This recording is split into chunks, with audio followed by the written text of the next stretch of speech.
Monsieur le Président, je vous remercie. Monsieur le ministre de l'Intérieur, de la Sécurité publique, Madame la Secrétaire d'État, chers collaborateurs du ministre, chers collègues, salam aleykum wa rahmatullah, waa service législatif ak administration bi maa ngi leen di nuyu. Monsieur le Président, liir bi mujjee juddu tey xamoon na ne bu ñu ñëwee fii certains membres de l'opposition bu ñu ñëwee dinañ soulever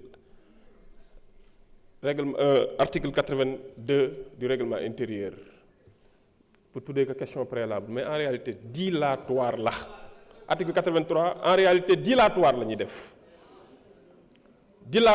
def parce que seen objectif mooy soit ñu bloquer travaux yi wala ñu téye ñu fi ba minuit te loolu du jàll bi si des mooy le président rappelé na que léegi le règlement intérieur a été respecté scrupuleusement par le bureau de l'Assemblée nationale, par la commission et par les députés qui ont été les porteurs ou les initiateurs de cette proposition de loi. Il faut que nous méngale ñaari mbir texte bi wax na ko dañuy le président de la République s'il demande l'urgence elle est de droit maanaam amul leen foo koy soumettre elle est de droit. Maintenant pour député yi benn député mën naa def proposition de loi benn député ñaari député mën nañ ko def comme 120 députés wala 165 députés mën nañ ko def mais dañ ni la bu fekkee dañoo bëgg ñu jaarale ko procédure d'urgence il faut au moins le 10e de l'Assemblée nationale ñoo koy signé boo xoolee 17 députés ñoo ko signé jox ko bureau bi ñu examiner ko juger de la recevabilité saisir le président de la République mu joxe avis et même président de la République ci avis am waxul ne dañoo violer li nga xam ne mooy règlement intérieur dañoo violer li nga xam ne mooy procédure d'urgence kon pour man lii suñu collègue bi soulevé léegi amul pertinence amul cohérence objectif bi ou but poursuivi principalement c'est de retarder nos travaux beneen bi ma wax leen ko nag ñu bañ a tomber dans le piège li ñuy def nii ce n'est pas du tout extraordinaire c'est une affaire ordinaire comme toutes les autres affaires qui ont l'habitude à être examinées ici certes ça participe au renforcement de notre vitalité démocratique mais xam nga le mérite de notre législature mooy lan c'est vrai législature yi fi jot a jaar yépp musuñoo jël initiative bu mel nii maanaam li ñu tuddee code électoral dañoo jàppoon ni c'est un domaine exclusivement réservé à l'exécutif alors que le vote de la loi c'est l'affaire des parlementaires même exécutif bu si jëlee initiative da koy indi fii ci parlement bi ñu discuter ci ñun ñoo xool bay jàll wala du jàll te effectivement notre article 80 nee na l'initiative parlementaire appartient concurremment l'initiative législative concurremment la wax concurremment au président de la République au premier ministre et aux députés waxul à l'Assemblée nationale dañu aux députés kon li ñuy def nii c'est une prérogative constitutionnelle beneen bi may bañ ngeen tomber ci piège bi parce que ñoom li ñuy bëgg di wax rek yi nga entre les institutions wala les trois pouvoirs amul prééminence waxuñu ni bii moo nekk ci kaw bii wala bii moo nekk ci suufu bii ñoom ñëpp a yem en termes de dignité rawatina assemblée nationale ak exécutif kon li ñuy def nii non seulement constitution bi dañu respecté règlement intérieur nañu respecté mais également suñu vis-à-vis mooy le peuple sénégalais ñuy taxaw ndax ñun mat nañ li ñu doon wala ndax ñun dañoo nekk benn instrument de validation des desiderata des uns et des autres te assemblée nationale yooyu fi amoon amatu fii assemblée nationale bii dina jël ay responsabilités am constitutionnelles am responsabilité politique am et ses responsabilités étatiques assumer que devant le peuple devant l'histoire et devant la postérité je vous remercie. Merci beaucoup monsieur le rapporteur.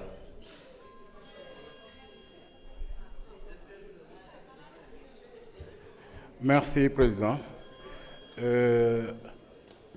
Président, je pense que dañuy confirmer les dires de notre président de commission muy président Abdoulaye Tall parce que la personne qui est venue soulever cette question préalable faisait partie des personnes qui étaient présentes lors des commissions, des travaux de commission.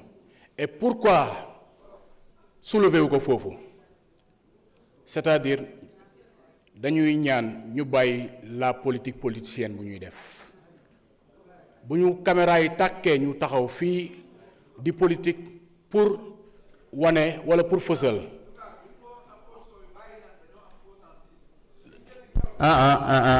Honorable.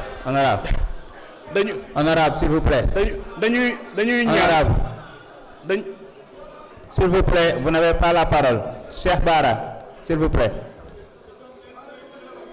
Allez-y, continuez. Nous rappelons que cette personne-là faisait partie des personnes qui étaient présentes lors des travaux de commission. Il pouvait soulever cette question foofu, mais defu ko dafa bàyyi ba caméra yi tàkk mu doog ko def ñuy ñaan cette politique politicienne ñu bàyyi ko bu ñuy politique c'est pour la population sénégalaise. Et je suis sidéré depuis hier parce que j'ai vu une partie de nos amis de la majorité entre guillemets, nos amis de la majorité, nos amis de la majorité, tay ñom ñoo jege ñi nga xamné ñom ñoy poser ces questions préalables là. Et bo gisé muy doxé ni nga xamné dafa am lu xew té ñun nak dafa am lu ñu taxa jóg. On est venu pour modifier ce code électoral. S'il vous plaît, chers collègues, nañu def lu ñu taxa jóg et puis nous n'avons que 4 heures de temps pour jóge fi nañu def la nga xamné moy priorité. Jërëjëf.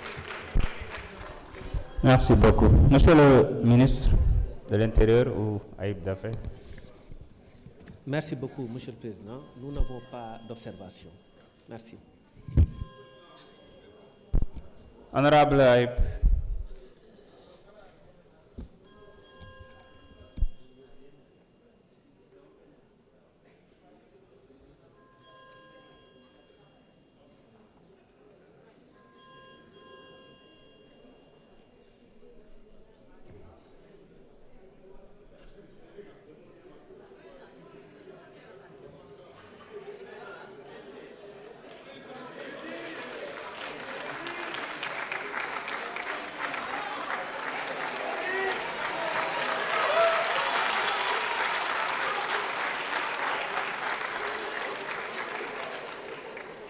Merci beaucoup, Président. Donc, chers collègues, relativement à la question préalable posée par mon collègue Tafsir Thioye, effectivement, mon collègue Tafsir Thioye, s'il y a violation, vous avez couvert cette violation. Parce que vous étiez présent aux travaux de commission, vous avez pris la parole au premier tour, vous avez pris la parole au deuxième tour, vous vous êtes exprimé. Donc, s'il y a violation du règlement intérieur, vous êtes complice de cette violation. Il ne faut pas attendre de venir en séance plénière que les caméras soient allumées pour venir parler de questions préalables. La question préalable, puisque la procédure d'urgence, elle a bien été actée en conférence des présidents, la liste des demandeurs de la procédure d'urgence a été jointe à la proposition de loi, a été transmise au président de l'Assemblée nationale, a été transmise également au bureau de l'Assemblée nationale, a été transmise à la conférence des présidents. C'est à la suite de ça que la conférence des présidents a été convoquée et que la conférence des présidents a convoqué la commission et la séance plénière, a arrêté le calendrier. Et effectivement, on était tous en commission. Donc la procédure d'urgence n'a pas démarré en séance plénière. Et vous-même, dans votre lecture de l'article 82, vous vous perdez.